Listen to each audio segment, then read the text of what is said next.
Okay, so I need to finish telling y'all about the poison in my food in the jail and how that came to be. So hold on, let me get my cord from off the ground. Okay, headphone jack cord. All right, so the man in the restaurant, back to the shooting. So there was a white woman who had ran Austin off. So like I said, he came in the restaurant attacking me. And you will see part 1 of this, and it'll tell you about the attack and how long he was attacking me. So the police had showed up because the white woman had already called them while he was attacking me in the street with her male counterpart, her male companion. And they didn't want to get out the car and get involved, but they called 911. And I flagged them down with Melby in my arms, and the gun was in my purse on my arm, but I was flagging people down. I didn't want to shoot him. I was trying to get help, and I couldn't get to my phone because he was trying to stop me from getting in my purse to call 911. He was trying to, this was before I put the gun in my purse in the house. I had my phone in my purse, and I didn't have the gun in my purse in the house at first. And I was trying to get into my purse to dial 911, and he was slamming me and ramming me around the apartment, and he was doing it with my son in my arms as well. And so I had faked him out because my house got connecting bathrooms. My house had connecting bathrooms and connected closets where you can run around in a circle. And I ran around through the closet, and I snuck and put the gun in my purse. And I had tried to run out the door with my son in my arms, and he tried to barricade us in the house. And I had to fend my way out of the home. And he was gonna try to throw us down the stairs, and I ended up running down the street with my baby and flagging down this car. I was trying to call to my neighbors, screaming for them to call the police and screaming for somebody to call the police. And then I flagged down a car, and it was a white woman. She was on the passenger side, and a white male was driving. And I said, I asked him to help, and Austin had me hemmed up in the streets. And the woman said, I don't want to get involved, but I'll call 911, and hurried up and drove and parked by where my apartment was and got on the phone with 911. And then I went, and he tried to run because the woman said she was calling the police. He ran he ran towards my apartment, and then he went inside my apartment and tried to change his shirt and his hat, so the police couldn't identify what he had on when the white woman called. And I seen what he was doing, and he started running back my way. And I went into the restaurant and asked the man to call 911 and told them that he was assaulting me and my son outside of the restaurant in the streets. And then so the man said, yeah, he'll help us. So that was the first 911 call that day, but there were several other 911 calls that we had been calling. And so he kept fleeing from the police. Every time the police showed up, except for one night, with the times that he was assaulting me in the house, he was fleeing from the police. And then so then the man in the restaurant called 911. So after the shooting, the man had dragged Austin outside and left him, and then me and my baby came out, and Jill McDougal went and interviewed this man at the restaurant because the Conroe police had typed up a falsified police report, and then they was back there spreading it all around the jail. They put a falsified story. They say they put a falsified story on the news. That's what the inmates was telling me. They charged me falsely, and they was just lying, and then trying to make it seem like he was not being violent with my son. And then they had people lying, saying they was in the restaurant and that he didn't do nothing to me, and they was not in the back of the restaurant involved in the struggle. And the man that was looked like he was managing the restaurant, and he had given a statement to the police on the day of the shooting. And he told the police everything that took place, because when they first brought me to the Montgomery County Police Department, Officer D. Strider, who typed up the falsified police report and said that Austin was not doing anything to me. He told me that I was not going to jail, that they was not charging me because my statement matched up with the witness statement. But then a white investigator came, and then they decided to change the story with a woman named C. Adams, Officer C. Adams. And then they lied in the jail and typed up a booking report that was a lie. And then they took me back there and started plotting on me and spreading it all around the country. So Jim McDougal had come to meet with me in January, I think January 24th, 2019. I had called all my family, everybody knew the evidence, my friends, people in the community, everybody knew that he was abusing me. But y'all know how people is when somebody gets shot. Oh, such and such got shot. And then they just all spreading it around and telling lies and talking bullshit. Oh, this gonna happen to her. Oh, this gonna happen to her. When they brought me into jail, I was bleeding and didn't know I was still pregnant. I thought that I had miscarried, and I had asked the woman for pads in the holding cell, thinking I was having a period, and didn't know that I was still pregnant. And cause Austin had got me pregnant, and then I missed my period, and he was attacking me. I started bleeding, and so I'm thinking the baby was dead, blaming myself, you know. And turns out the baby was still alive. And I told the staff in October, they brought me into jail September 18, 2018. I told the staff by October before my first court date. My first court date was October 23rd, 2018.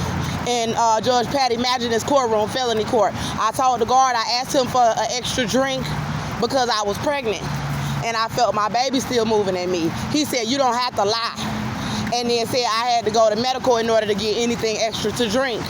And then so the water they had was attached. He walking all up on me. The water they had was attached, and they got another one too, because they know they wrong. They knew the evidence to my case before they tried to set me up to be killed, and then try to have black men trying to intimidate me about telling the truth.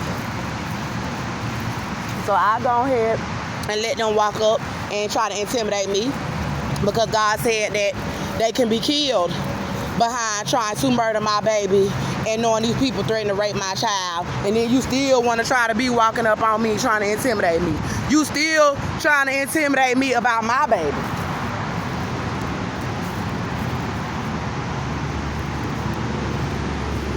And I ain't scared. And they know what I said that I'm gonna do.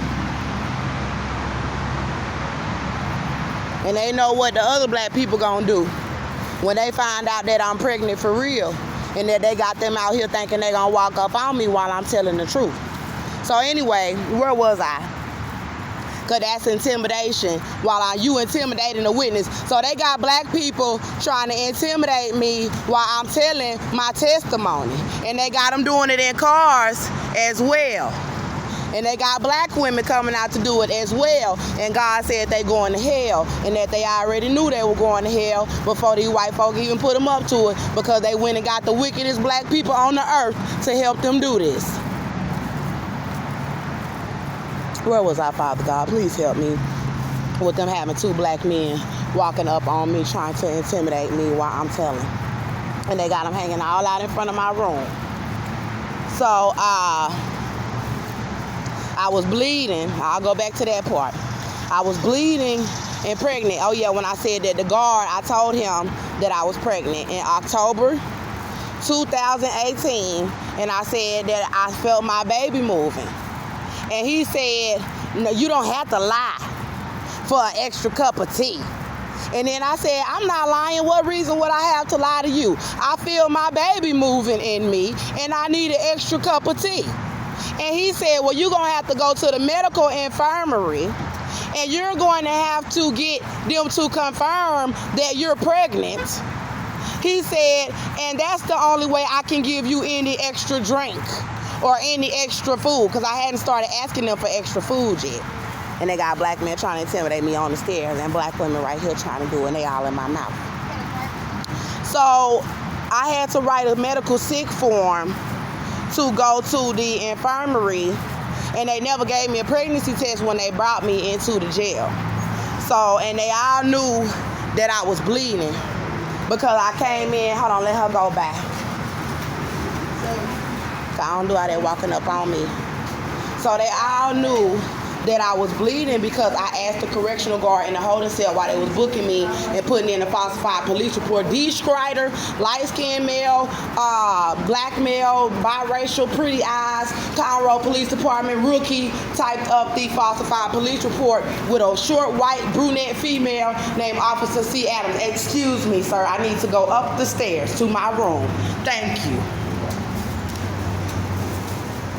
And so C. Adams really was the convincing party, but he was wicked enough to type up a falsified police report while I was bleeding. And so I asked him, was he taking me to jail when they first brought me up there to interview me about what happened? And I told them everything. And so he said he wasn't taking me, and then changed the report and lied about everything. So now they had me still bleeding in the cell, baby moving in my body, and telling me that I had to get confirmed to be pregnant. So I wrote a sick form, and I went to the medical infirmary in the Montgomery County Jail in Conroe, Texas, and I asked them for the pregnancy test that they never gave me when they brought me in the jail bleeding. And the African woman did the test with glasses, and she told me, your test is coming back negative. You're not pregnant. I said, but I feel it moving. She said, that's just your bowels because you probably haven't been drinking enough water. I knew damn well that that was not true. Then she looked me in my eyes and said, go back to your cell. Drink the water and pray to your God for your miracle. And I knew that she knew that I was pregnant. But I knew that they was going to I knew that they was making her say that I wasn't. I knew that regardless of if the test came back positive, negative, that they was going to sit there and have that woman tell me that I was not pregnant. And then so they brought me back into the back of the Montgomery County Jail in Conroe, Texas. On Plantation Drive, Slave Town, and they continued to deny me medical care, and I just fell asleep most of the time and went to these court dates where Ingrid Chandler was saying she didn't have the 911 calls, she didn't have the evidence, she assigned Jim McDougal, she stopped coming, she never came to meet with me at the jail to talk about my case. She kept sending Jim.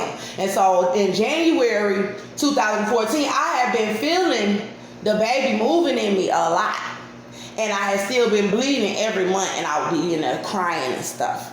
And God told me I wasn't guilty. He showed me my sisters in bed with the white women in the court. He showed them being wicked and that I had a right to shoot the gun in the air. God said I had the right to shoot the gun in the air and that I wasn't guilty. And then so January 2019, so they brought me in there September 18th, 2018. So September, October, November, December, I was in there 3 months and almost 4 months because Jim didn't come he was coming, but when he came with the information about the witness, knowing what really happened, they had been lying to Patty Madge in Patty Madge's courtroom the whole time. They brought me up in there they brought me in Patty Madge's courtroom October 2018, a month after I was arrested and lied. They brought me up in her courtroom December 2018. So October, November, December, they reset it from October to December and lied and said they didn't know that he was abusing me and that they were still looking for evidence and probable cause for me to shoot the gun. And then they were saying that I wasn't pregnant still in the jail. And then I was just asleep most of the time waiting for the court dates and eating the trays they brought me, and the trays seemed fine, but it just seemed like, I was losing a little weight. And then so in December, that was my last court date with her until 2019. So now the new year came in, and Jim came in the new year 2019, around January 24th, and he was shaking. And he brought me into an interview room, and I sat down, and he sat down on the other side because they had this little gate in between us, and there was a door behind him, and there was a sergeant behind the door. But Jim had talked to me first before I knew there was a sergeant behind the door. And then Jim was like, this is the fault of the Conroe police. And he was shaking. Like he was intimidated by them. And I said, because I wanted them to go get my son from Cynthia, because they had Austin around my son after he was attacking him. And God was showing me visions of them having my baby around him after he was attacking him. Why would I want this violent male around my child? I gave you a chance after you got out of prison. You was attacking him in my womb. You was attacking my baby. You were trying to attack him when he was a newborn. Went to prison, said you changed, and got out punching all on my baby, and I done had to shoot you. And y'all think I want this man around my child? I said, go get my baby from them. And so I wanted my baby with CPS or with my family. And so, because I figured since Cynthia and Joseph is going to sit over here and let them lie on me in the jail and say that they don't got evidence that he was abusing me, I was like, nah, go get my baby from them folks. Go get my baby from them folks. Because Cynthia knew because he was abusing her and Joseph and me.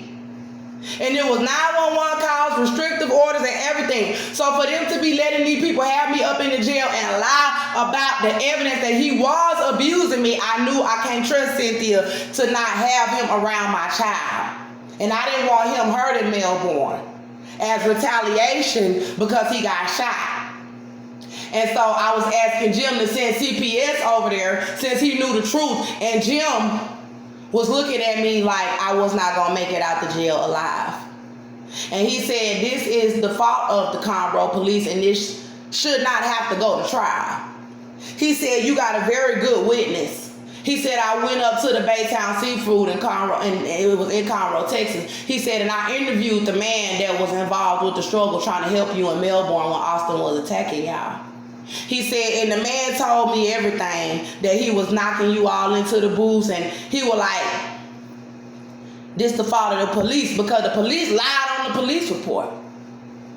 And the police weren't showing up. Jim said he found pages of 911 calls. And he said this shouldn't even have to go to trial. Basically, Jim was saying she should not even be in this jail still with the evidence that they have. This is the police fault. And she shouldn't have to go to trial. He said, but Jim said, but they had a right to arrest you because I shot a gun. But God said that they did not have a right to arrest me because there was 19 911 calls. And there was witnesses. So God said they should not even have arrested me, period. Regardless of what some old white investigators say, the Most High Ancient of Days said they should not have arrested me. And everybody knew Austin was a violent convicted felon on top of that, and that he had like all these violent charges, drug charges, theft charges. He was a crazy person. And he was diagnosed with violent disorders, and he was on methamphetamine. He was a drunk. And God knew all of the evidence. And God knew he was in a gang. And God said they should not have arrested me. And so Jim was scared. And I was like, Jim, go get my baby. Send CPS to go get my baby, Jim. And Jim looked at like he was shaking, like he was scared. Then I heard the Conroe police talking behind the door behind Jim, and I understood why he was intimidated. The man was like, oh, he think he not going to jail. And I knew he was talking about my baby daddy, but he didn't come in the room and say nothing. See, I told y'all they was pulling skits the whole time that I was in there. And he was like, oh, he think he not going to jail. He was like, he been doing meth since he was like 14. He was like, he got like 8 charges. He was like, oh, he think he not going to jail, but he going. And that blessed my heart to hear that police say that, because I knew he was talking about my baby daddy. Austin been doing meth since he was 14. He got like 8 charges. He think he not going to jail, but God said he going. And then so after that, they started drugging my trays in the jail. I did not expect it because I just was eating it. They started poisoning me, and Cynthia and them came doing the out-of-body witchcraft seance on me, trying to do a death ritual and kill me with my sisters and my family and the correctional guards in there. Everybody that knew that I was not guilty was doing the ritual, trying to kill me, and then was gonna spread a story all over America and make Austin look like the victim and say his crazy black baby mama shot him. Or they was gonna lie and say that I killed myself because they took my son because I was a drug addict and a prostitute. And Jesus Christ came in the cell. And they always talking about they sold to Satan, and Satan was white, and because Austin was white, they had to try to murder me because I shot a white man in America, and they was gonna rape my baby, and that's when Cynthia said she was gonna rape my baby and all of that stuff. So that's why when I go places, God was telling me to be careful with my food. They poisoned my food up in the Salvation Army. God said that, he said the chicken was toxic. So that's what I mean when I say they better not do nothing to my food. So they poisoned us from that month, from January 24th. So the beginning of phase from February, March, April, May, June, July, August. So I know for sure for 7 months they poisoned drinks, trays, snacks that I bought out commissary. They poisoned it all. And they was denying me medical care, having me screaming for a doctor. The baby started eating my body. I started losing all my weight. The fetus did get bigger. God was fighting and saying I was pregnant. And they was fighting him, talking about they didn't care that they was going to hell. He said he was going to send them to hell. They said they did not care. They kept trying to get guards to fight me. They was just being wicked. And then they was showing me that they molest children. They was coming and doing witchcraft visitations, showing me them molesting children. Ooh, Lord. Then that's when all the celebrities started doing the witchcraft. The ones that's throwing up 666. All of them that's throwing up 666 started doing the witchcraft, and the ones that's covering up their eyes, and they started doing the witchcraft on me for the white people. And all of them wasn't as wicked as they all had their different levels of wickedness. So some of them got into it because they wanted the money and whatever, and then they saw what they were doing to me in the cell during the visitations, and they were like, hell no, I'm doing it because they told us to do it and we in the covenant, but this ain't right. And then they had some of them that was just so wicked that they was trying to do stuff to harm me in the cell for the whites. You know what I'm saying? And I'll go into detail about that. But anyway, let me eat my food, y'all. And pray over my food. And then I have another video explaining about Austin abusing me and them trying to cover it up.